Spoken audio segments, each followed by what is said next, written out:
आज हम बात करेंगे एक लेडी डॉक्टर के बारे में जो हाल ही में रेप से उनकी मृत्यु हो गई। हम उनके लिए न्याय मांगते हैं। कोलकाता में हाल ही में एक दर्दनाक घटना घटी जिसमें एक महिला डॉक्टर के साथ बलात्कार और हत्या का मामला सामने आया है। ये घटना 9 अगस्त 2024 की है, जो कोलकाता के आर.जी. कर मेडिकल कॉलेज और हॉस्पिटल में हुई। पीड़िता, जो एक दूसरी वर्ष की पोस्ट ग्रेजुएट ट्रेनिंग कर रही थी, रात को आराम करने के लिए अस्पताल के सेमिनार हॉल में गई थी, जहां उसका शव अगले दिन सुबह अर्धनग्न अवस्था में पाया गया। जांच के दौरान कोलकाता पुलिस ने संजय रॉय नामक एक व्यक्ति को गिरफ्तार किया है, जो अस्पताल में एक सिविक वॉलंटियर के रूप में कार्यरत था। सीसीटीवी फुटेज और अन्य सबूतों के आधार पर यह पाया गया कि संजय रॉय ने अपराध से पहले शराब का सेवन किया था और फिर उसने महिला डॉक्टर के साथ इस जघन्य अपराध को अंजाम दिया। इस घटना के बाद पूरे राज्य में डॉक्टरों और मेडिकल स्टाफ ने काम बंद कर दिया और न्याय की मांग की। इस मामले ने पूरे देश में रोष उत्पन्न किया है, जिसके कारण चिकित्सा सेवाओं पर भी व्यापक प्रभाव पड़ा है।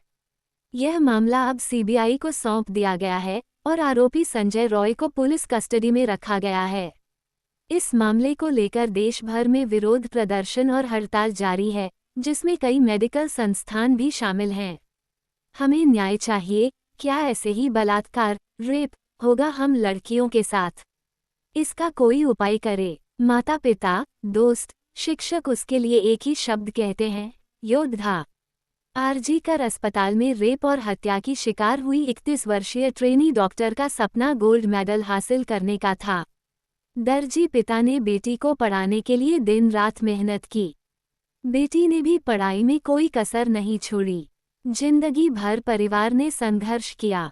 बेटी ने कोलकाता के घनी आबादी वाले उपनगर सोदेपुर से आर.जी. कर तक का सफर तय किया। अब बेटी की बारी परिवार का कर्ज चुकाने की थी, लेकिन वह अपने माता पिता का जीवन बेहतर बनाए। लेकिन उस माता पिता को मिला क्या? उस बच्ची की लाश की। इस मामले में कुछ अन्य महत्वपूर्ण जानकारियां भी सामने आई हैं। पोस्टमार्टम रिपोर्ट से यह खुलासा हुआ है कि पीड़िता के साथ सामूहिक बलात्कार गैंगरेप हुआ था।